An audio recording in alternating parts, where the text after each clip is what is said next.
We have a very special pair of guests here today for our speaker series, Arthur and Kathleen Breitman. Hello. Kathleen is the co-founder of Tezos. Previously, she was a senior strategy associate for R3, which is a blockchain consortium with more than 70 financial firms. And she also has worked at Accenture, Bridgewater, and the Wall Street Journal. Arthur is the creator of Tezos. Previously, Arthur was the research engineer for Google X and Waymo, and in his early career, he started as a quantitative analyst for Goldman Sachs and Morgan Stanley. So please give a big, warm, virtual round of applause welcoming Kathleen and Arthur. Thank you. Yeah, we're very glad to have you here. It's always good to have more opportunities to learn about different assets in the crypto ecosystem, and you two are some of the most interesting founders out there that have driven a lot of innovative new ideas on the Tezos blockchain. So looking forward to getting a chance to learn more from you today. I guess just to kick it off, so I like to ask a lot of our guests about how they got into crypto, their journey. I guess for each of you, what initially caught your attention? What did your path look like to come into the crypto space? For me, it was really at the confluence of many of my centers of interest, like really a lot of them: political philosophy, economics, finance, mathematics, computer science. Yeah, and I have a less inspiring story, which is more or less that Arthur was bit by the Bitcoin bug, something in like 2011 or so. We got married in 2013, and I had something of a "if you can't beat him, join him" moment. And that turned out to have been great timing because we were still pretty early to the space. So I got pretty interested in this, but mostly it's through a bit of a war of attrition, if anything else. Nice. We married. Yeah. So as a married co-founder pair here, and what was the founding moment for Tezos? How did the idea happen? How did it launch? Everything like that. In 2012, 13, there was a meme going around in Bitcoin circles, which was very powerful, which was that Bitcoin was not an algorithm, it was a ledger. It was a set of UTXO, and that's what mattered. And the underlying algorithm could be always swapped out with some other algorithm so long as it preserved the property rights associated with the UTXOs. And then it turned out to be a lot more political and a lot more complex. You don't just switch an algorithm like this. If you try to do it with hard forks, you bring up influential minorities can have a lot of power in this process. So this raises a governance question, and the idea of Tezos was, how do we actually make true to the idea of having a ledger where you can swap the underlying protocol without changing the nature of the ledger? There was also a meme going on that was basically like embracing every new token that came up. Litecoin, Zcash, all these I guess older altcoins, if you will, kind of came to the fore in that time. And there was a big push in some parts of the Bitcoin community to say, like, this is fantastic. We're going to have like these new innovations that are realized through these new coins, and then Bitcoin will just merely absorb all these innovations. And at the time, Arthur was like, but how? And and he thought it was quite senseless that like you'd have to basically bootstrap an entire network and create a ton of legitimacy around this each time you wanted some sort of innovation to be legitimized.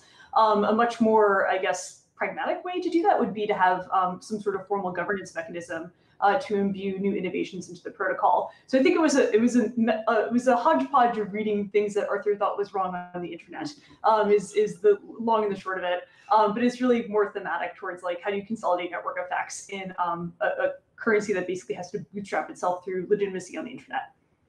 Yeah, I remember these exact conversations early on in Bitcoin, and it was like, in theory, any kind of innovation could be merged in, but it turned out that the upgrading process was more difficult than I think anybody anticipated, just due to all the various constituents, miners and exchanges, and the core team and everything like that. So I've heard Tezos described as the first self-amending crypto ledger. Is that kind of that concept that you were just referring to about sort of upgradability? And I guess Tezos, as far as I understand it, was also the first layer 1 protocol that had some kind of on-chain governance. Is that right?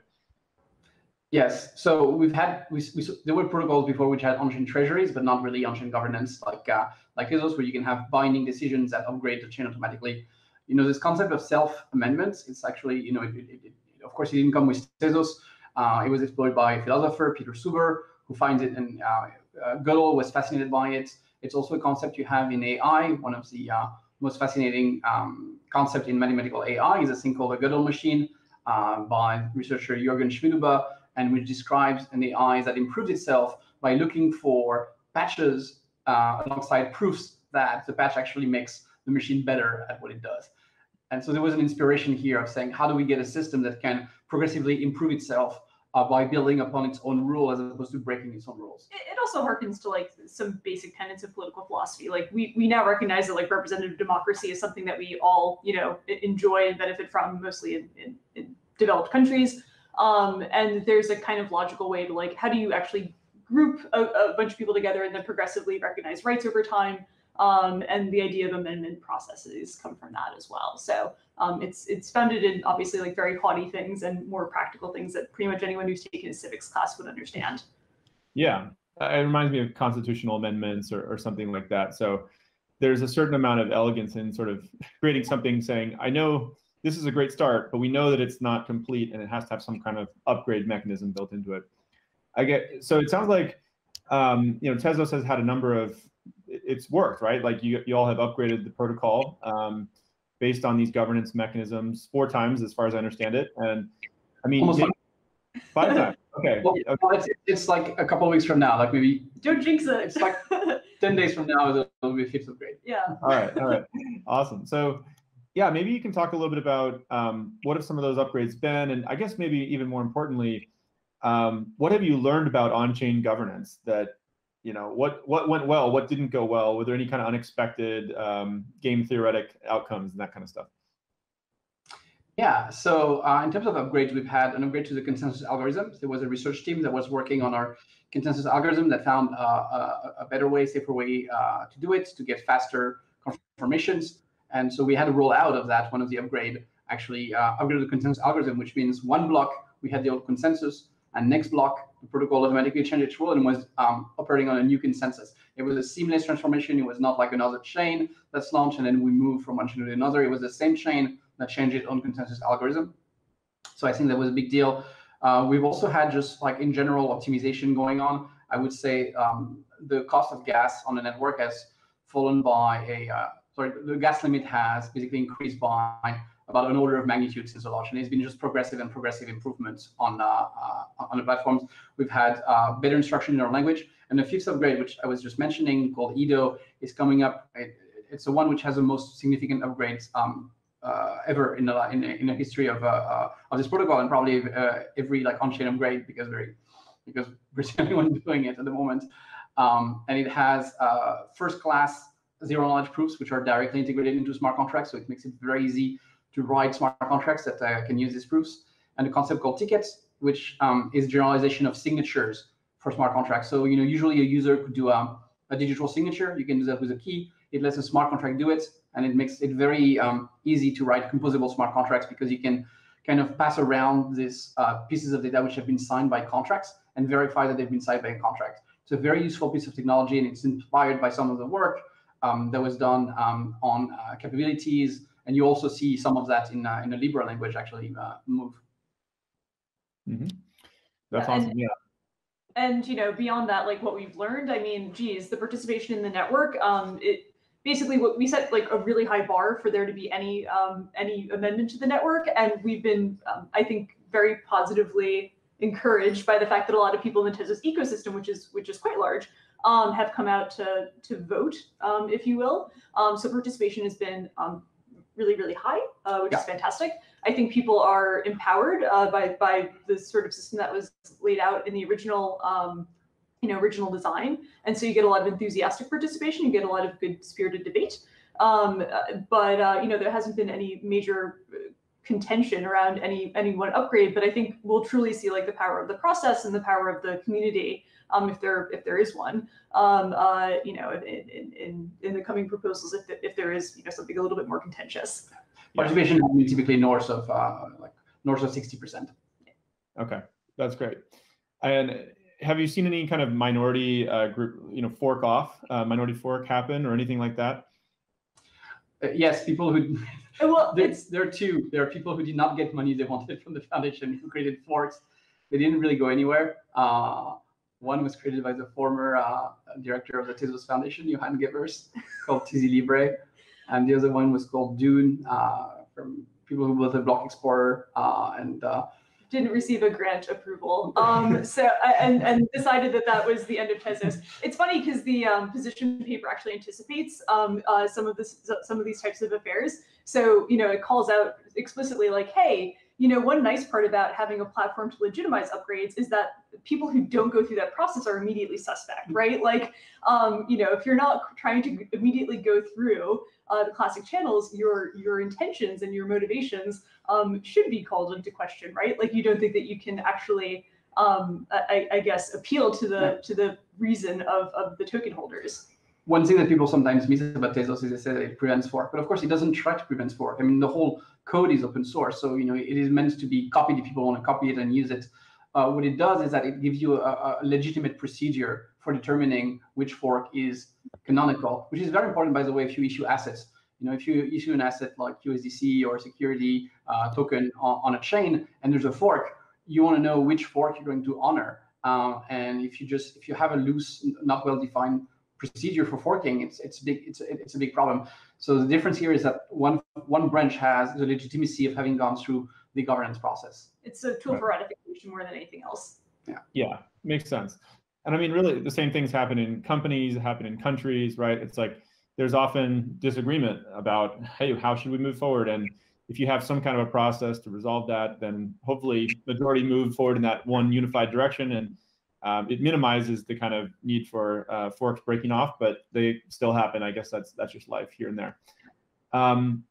So I think a lot of people ask me, they're thinking, what's going to be the winning blockchain, right? There's sort of like store of value, that use case, and digital gold, and I think Bitcoin is probably going to be that for forever.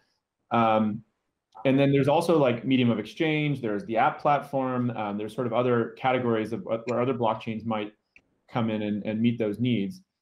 And I've seen there's, you're aware of all the ones out there, I'm sure, Dfinity and ETH2 and Polkadot and Cosmos. And I guess I was just wondering how you think about that. Do you feel that Tezos is in a competitive landscape with Ethereum and all these other ones? Do you watch the user adoption numbers and do you think of it as a competitive thing, or do you feel like it's something different than that? I have very complex thoughts on that topic. To be brief, I think there's two main theses in this space, which is application platform versus store of value, primarily. And the main difference between store of value and an application platform is that in an application platform, you're trying to capture rent for computation that you're putting around smart contracts. So if a bunch of people use application, you'll say, okay, people will demand the token because they need to use it for those computation. The problem is that historically costs tend to go down, and if you have something like the cost of secure valid computation, those things over time keep going down. And I think it's very hard, especially in an open source environment, to maintain rents. It's been possible so far in this space because the UX and the technology for interoperability between chains or scalability has been very, very bad and very lacking. But now that it's coming, I think there's actually going to be a race to the bottom in terms of the cost of running dApps. And if you're relying on the cost of running dApp as a rent, it's a bad model. The model for store value is a lot more defensible. Now, of course, the difficulty with the model for store of value is that it is very much winner takes most or winner take all. So that's basically the Bitcoin maximalist thesis. I do think that we do see different store of values that exist and that differentiate themselves based on some of their properties. Just because there's Bitcoin doesn't mean that there's no gold, and just because there's Bitcoin doesn't mean that there's no other cryptocurrencies. And at the end of the day, I think that even though people talk about application platform, if you look at Ethereum prices, for example, they're 80% correlated to Bitcoin. And so if for some reason it was a completely different asset that had its value because there's application on top of it, you wouldn't see this level of correlation. And so I think fundamentally everyone treats these cryptocurrencies as stores of values, and in a way, applications are more relevant not because they derive values from rents, but because they're part of a beauty contest where people have decided that a beautiful application, a beautiful cryptocurrency, if it has smart contracts, it has dApps, and that's what makes it beautiful in a store of value. So it's a very weird dynamic, which is more based on narratives than fundamentals. Yeah. Yeah, makes sense. I guess So how do you think about increasing user adoption on Tezos, whether that's the developer community or just end users? And it sounds like maybe you're driving for that app platform use case. Is that right? Yeah, that's right. And I would say that, so in terms of like user adoption and dApps, I would say like today, of course, Ethereum is a clear leader, but it's a function of two things. One is that building network effect first, and that matters a great deal. But the other one is that the developer ecosystem, the tooling for Tezos really lagged among all the, all the difficulties that the project went through. The one thing that was pretty much sacrificed was this developer tooling. It didn't really get together until maybe, and until then, most of the use cases were kind of like these big use cases which are important but not very visible in terms of transaction volume. So, like that includes tokenizing billions of dollars of real estate. It includes being used by a branch of the French army. So these are not small use cases, but they're not, they don't drive like a lot of many people to use it. But since June, since the developer ecosystem kind of came together, and it's been about 7 months, the number of calls for smart contracts on Tezos chain has basically increased by 50% every month.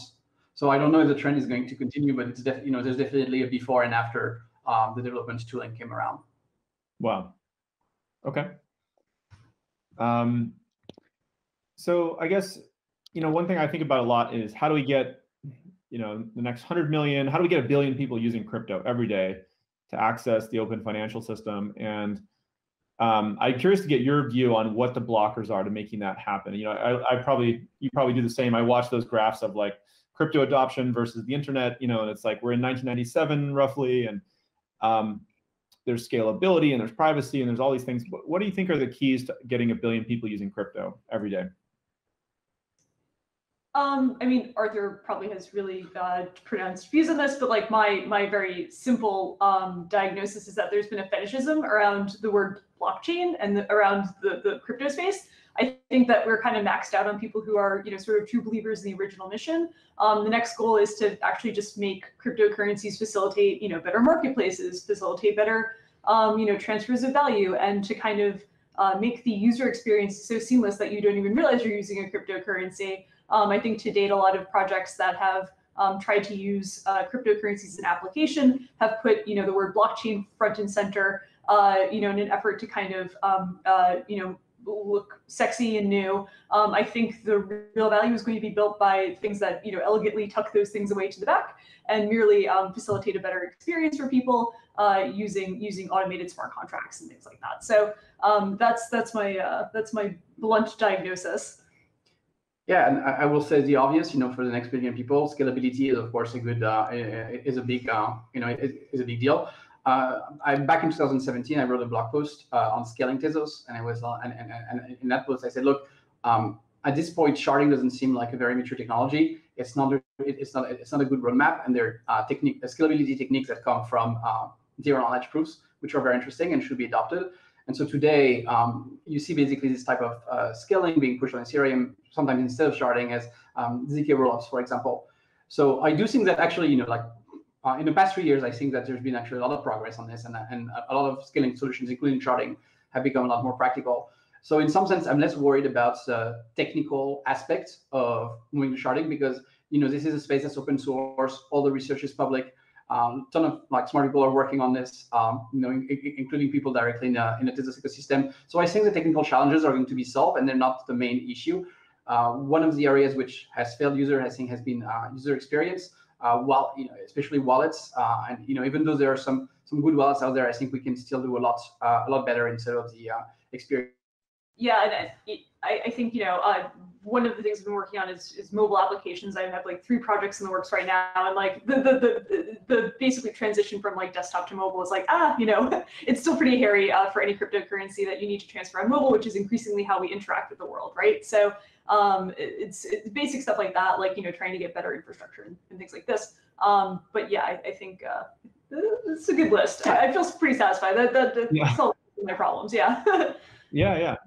I mean, it makes total sense. I think, the early protocols of the internet, TCP/IP and SMTP and all these things, early people were into those, and I guess they were maybe even playing with the protocols, but the web went mainstream once people didn't need to even know what those things were. The average person has no idea what TCP/IP is. They don't need to know. They don't need to know how electricity works, but they can still use lights. So I think you're right. Crypto needs to, the protocols in some way need to kind of fade into the background, and the next billion people are just gonna be like, I'm using this because I want to pay my rent or my family in another country or whatever, and they don't even care that it's happening in crypto underneath. Exactly. I mean, I was at a conference a few years ago, and some nice lady, stood up and she was like, I took a 6-week course at Oxford to find out what blockchain was, and I still don't know what it is. I'm like, yeah, well, ideally you don't have to know it. Like, I don't send an email and say, like, I sure do hope TCP/IP works. I just assume that it's going to work, and I am blissfully unaware of the intricacies of that. So I aspire for a similar experience. Yeah, cool. Well, look, I think if you think about crypto happening in 3 phases, where first it's money and digital gold, then it's let's build all the financial services like DeFi and things, and then the third is let's build new apps, whether that's the next generation of social media companies or games or whatever. I mean, that's a really cool kind of framework to think about it. And it sounds like you all have been basically building some of those early apps on Tezos. And I'd love it if you can tell us a little bit about that. Kathleen, I'm hearing you're working on a collectible trading card game. But yeah, I'd love to hear, and Arthur, I think you're working on like a algorithmic stablecoin, a robocoin. Anyway, what are you all building on top of Tezos, kind of eating your own dog food here, sort of to test out the platform and build these companies?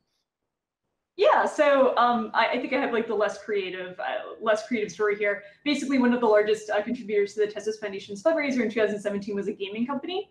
And I was kind of surprised by this because it didn't really occur to me that might be an interesting piece of software for them. And so we met with the team, and we were asking them like, hey, what tickles your fancy here? And they kind of explained some of the intricacies of their largest game to us. And it basically sounded like they were running a small, completely digitized economy. And they had the same problems with transferring value that we see in our traditional economy. And so I had a moment where I was like, oh my goodness, we talk a lot about how cryptocurrencies are going to revolutionize finance, but we have these entirely digitized systems that we could improve today, right? And that got me started on doing a survey of the different types of games that exist and how broken they have become in their transition from physical to digital. Collectible card games were by far the most interesting for me. So collectible card games are the genre of things that descend broadly and spiritually from Magic the Gathering, which was created around 26 years ago. And so I looked up the different gaps in that. I thought that collectible card games were fun and interesting because they have these small economies, but they are very much replicated from the physical limitations of the original Magic format from 1995. So I teamed up with a guy who's like a proper economist, but also a world-class Magic player. And I said, design the most fun game that you can, and we'll take care of the economics on using a cryptocurrency. So that's been in the works for about 2 years, and we hope that will be out this year. We've been working really hard on that. But basically the thesis behind it is like these markets for cards are sort of marred by the transition from the physical to the digital. We think that a cryptocurrency can facilitate a much more efficient market using things like auctions and bonding curves to imbue fairness and also like get people excited and creative in format. So yeah, we've been working on that. And in tandem with that, we're working on a few other games that are far less complex. But I hope we'll introduce the concept of basically owning your own stake in a game and having some sort of way to more easily trade value in these games. Yeah, that's really cool. I mean, it feels like this concept of NFTs, and non-fungible tokens, and has started to get more traction again recently. It sort of flared up with like CryptoKitties, and then it died off a bit. But now I'm seeing more traction with that. There's like people doing LeBron trading cards. I think one of them sold for like $72,000 US or something in NFTs. And just more broadly, it's kind of exciting to think about, creative people, whether they're musicians or artists or designers or whatever. There's a weird dynamic out there in the traditional market where, musicians tend to have like all these middlemen, and there's not a direct relationship with their fans where they are able to monetize more effectively. And so I think it's very interesting how crypto can play a role here. There's a lot of people kind of asking like, how can I directly sell these things to my fans if I'm a creative person and actually get the royalties from it more directly without so many middlemen? So I think that'll be a pretty cool area for crypto to watch. Yeah. Yeah, if you look at like licensing agreements, so on and so forth, they're rife with very highly politicized, disagreements between the people who actually create the content and the distributors. And like as the internet becomes more pervasive and we find better ways to capture and send value, I think it's just logical that there's going to be a lot more for the people who are driving the bulk of folks to these platforms to basically own a share instead of being beholden to gatekeepers, right? Absolutely, yeah. It's a cool area where crypto can really help out. Arthur, it sounds like you're working on something called Checker as well. Can you tell us about that? Yeah, so Checker is essentially, think of it as a software library for smart contracts. It's a tool that lets you build synthetic assets. So one of the things you can do with this is a RoboCoin. If you try to build a synthetic asset that is going to follow an index, so the index could be the price of a fiat currency, for example. So you could track that. And what it does essentially is it replicates it with a collateral in cryptocurrency, and it does this by automatically finding a clearing rate. So the closest product would be probably MakerDAO and DAI. And in MakerDAO and DAI, this clearing rate is called a stability fee. But unfortunately, it's only positive and it's set by governance. So the difference in Checker is that the fee is set algorithmically. We find automatically the right rates using something like Uniswap on the chain, which is, I think, a big advantage. We don't have to have all these votes and all this governance, so there's no token associated with it. It's just like a pure software. It also allows the fee to be negative, which is important. If you have a scenario where a lot of people want to hold your stablecoin because it's useful, because it's a means of exchange, you need an account, or your RoboCoin in this case, more so than people actually want to mint it, then you have a regime where the fee is negative. And that has actually happened to MakerDAO, which meant they broke the peg, and the only way they were able to restore that was to start wrapping stablecoins like USDC instead of a pure crypto collateral. So they lose some of the interesting, I would say, original property of DAI and MakerDAO. The neat thing about this is that with very minor tweaks, you can do a lot more than just synthetics. You can also do lending with it. So one thing that was pointed out to me by a researcher in the space, and it just like blew my mind, is that if you do a synthetic on a token that exists on a platform, you basically have a lending system very similar to what Compound does, for example. Awesome. I mean, it really sounds like there's a pretty broad ecosystem and different types of activities happening on Tezos today. There's new tokens being created. It's an app platform. We're seeing stable coins, decentralized exchanges. I guess, Tezos was also one of the first blockchains to do proof of stake, if I'm correct about that. And, a lot of people have asked about that, hey, how do we make Bitcoin mining more energy efficient and things like that? There's a lot of debate out there about what's the actual amount of energy used. I think some of it is just FUD, but it does seem like proof of stake is an attractive option for that. Have you all seen any, there's still, I guess, some people have question marks about it. It seems like it's working, though, very effectively on Tezos. And do you have any thoughts just about proof of stake and staking generally? Well, I remember in 2017, I walked into a fancy VC office and I was, hey, this is Tezos, it's proof of stake. And the VC was like, isn't proof of stake impossible? I said, well, maybe with that attitude, but we think it's perfectly possible. So it's definitely been like a big 180 in terms of the attitude around it. And obviously we see a lot of projects coming to the fore with something that looks proof of stake-ish. Yeah. So I think it's accepted gospel. It's something can work. Yeah, no, it used to be that proof of stake was treated, on par with, with perpetual motion. It was like, no, it's been proven to be impossible. You're breaking some invariants.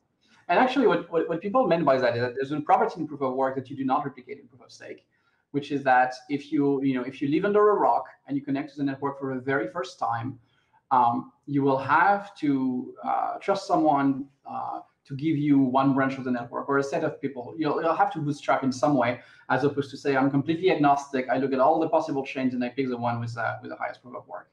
And this was like built as an insurmountable argument. And the point is that it's a fun property. It's not really valuable. It's definitely not valuable. It's definitely not worth the cost and security properties of proof of work. If you if you decide that you don't care that much about this property, you get a lot better security properties for your chain, and you get a lot lower cost. So it's not just like lower, it's not just lower energy cost. It's also like a lot less. You have a lot less inflation. You make better money by having proof of stake, to be honest. And this property is not that useful. Like if you're adopted as money, which branch you're on is not a question. It's a branch that everyone uses. You go to your grocers, you pick up your groceries, and you don't have to ask this question because your grocer expects payment in one very specific branch. So unless you imagine that somehow the world is going to completely go dark for a month and there will be no network communications whatsoever, in which case you need some sort of like manual restart. It's not a real problem. It's not worth paying this much for this property. Yeah, it's great to see. Proof of stake probably has some important scalability improvements there as well. So it seems like all around better, and it feels like a lot of blockchains are going to move to that in the future. So kind of kudos to y'all for helping pioneer that and making it safe. I think that actually drove the whole industry forward quite a bit. And of course, staking was one of, Tezos was the first asset where we offered staking rewards on Coinbase too. So I know people have really enjoyed being able to earn yield on their assets, and that's been a huge win for us as well. So big thank you on that. I guess, there's a number of different blockchains out there. Like the industry is having a lot of innovation right now, including some of the things that y'all have done around governance and proof of stake and everything. Do you feel like the industry is eventually going to consolidate a little bit, and we're going to have, I don't know, 2 or 3 major blockchains powering the whole ecosystem, or do you think it will be dozens eventually? It depends on what we mean powering. I think that just running applications is going to be very, very commoditized and very cheap. And so sure, you'll have dozens of applications for running like some dApp that does some things that doesn't require a ton of censorship resistance necessarily, and then which will interact with other chains. So yes, there will be tons of chains, but it will be commodified, and I don't think there will be a lot of value in those chains fundamentally. I think, however, there will be a lot of consolidation in the store of value aspect. Got it. And is there any kind of interoperability concern there around this application could be run on these 3 blockchains, but there seems like there's some value in getting critical mass on one chain in terms of interoperability. Do I have that right, or do you disagree? You do, but it's largely due to existing technical limitations, which are being which are being solved. Yeah, cool.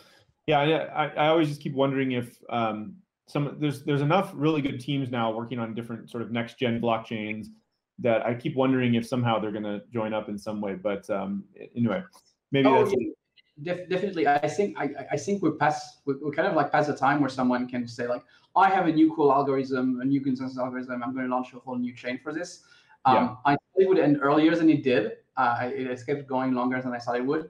But I definitely think we're going to see a lot of consolidations where people who want to build something new will join existing team and existing projects, as opposed to just like launch an nth new token. Well, I think that's because a lot of the space has been like solutions in search of a problem, and as you see things actually being used, I think there'll be sort of a consolidation towards like things that are useful. I know it sounds kind of silly, but I basically think a lot of this was narrative driven, 2017, 2018, and now we're seeing a lot more applications that actually demand differentiation. Yeah, makes sense. Cool. Yeah, and one of the other things I think about a lot is like, how do we make these new decentralized apps more usable? And it's first you have to kind of win the developer audience, make it easier for them to build the apps. But then, how do we make it more usable for those billion people? Coinbase is, we've been thinking about decentralized identity, for instance. How could we surface these apps, inside the Coinbase product in a way that people, they can just click almost like through an app store or app gallery and like click it and it works, and your identity and your payments are already connected in. Like if you look at WeChat, one of the main things that helped that app platform take off was that your identity and your payments were already connected the minute you clicked into an app. So there was no quote unquote sign up. You didn't have to add your credit card or something like that. I think today, a lot of these apps, it takes like 30, 40 clicks to sort of figure out how to use some way to interact with it. And despite that, they're growing, which is kind of amazing. So how do we make these decentralized apps even easier for the next billion people? What do you think? We said the main pain points, honestly, to this day to use an app. The first one is obtaining the cryptocurrency, and so Coinbase is solving this type of problem, but it's by far the main pain point. But we might imagine that when people cross that hurdle, then things can get smoother from there on. The second hurdle I would say is key management and wallet management, which still leaves to be desired. Full custody for apps is not ideal. It makes the app somewhat centralized. but self-custody is also difficult. People tend to lose their keys. People are bad at managing private keys. And so improving this area, I think, will go a long way. Yeah. Yeah, the custody piece is interesting that you brought up because, you know, people doing self-custody, there's a benefit in that often it's easier to go, you know, distribute those apps globally. That they're treated more like software companies than financial service companies. And I guess also when doing self-custody, it's easier to enable people to connect to any kind of decentralized app out there because it's sort of, again, it's like loading a website or something. It's more like a software feel to it. But then the security, and sometimes people lose those coins and they get in. So people want to use a custodial solution like Coinbase, but then you're more in a financial services realm. So the innovation sometimes gets slowed down a little bit. So anyway, I always find that interesting. Let's see. So, I mean, like, so tell us a little bit more about this new proposal. I think you mentioned there's a 5th upgrade coming, and I think, is this the liquidity mining proposal that's being discussed? Like, is there anything you can tell us about that and just what you want the community to know about it? Yeah. So that would be the 6th upgrade. I don't know if a city name has been announced yet, but it will start with an F. Yeah, so there's this concept here of liquidity baking. It's basically similar to some of the liquidity mining ideas that a lot of them we saw over the summer on Ethereum. And the general idea is, initially, you know, Bitcoin innovated by having a block reward paid for a public good, which was the security of the chain. You know, you have inflation and you use that for this public good. And another public good for a currency that wants to be a useful store of value, means of exchange, is to have liquidity. That's super important. And by using this type of technologies, you can have this permissionless, decentralized liquidity provision, which is like provided as a public good. And it's very, very simple. Like, it's super elegant how you can have like 3 or 4 lines of code change. You just take a very small part of the block reward and you just put it inside a constant formula market making contract. So something like a Uniswap contract. That's all you do. And if you take, for example, you know, 1/16, I think is a proposal, 1/17 of the block reward, and you move it there. Essentially, by an arbitrage, you might expect around like 1/17 of the coins which are currently being delegated to move into that pool instead. And so with just like a few lines of code, you could get like on the order of like a few like dozens of millions of Tezos of liquidity on both sides, just with like 5 lines of code and through the work of like all the participants in the network. So that's really like that is the power of decentralization. I think it's really, really neat. Yeah, it's cool. Okay, so if people want to learn more about Tezos, or you know, developers want to get engaged, yeah, where should people go if they want to learn more about Tezos, or especially developers if they want to go learn how to build a Tezos app or get something out there? Where should they go? There's a developer portal on Tezos.com. It's one of the first links. It's still being revamped. It's a little it's a little rusty.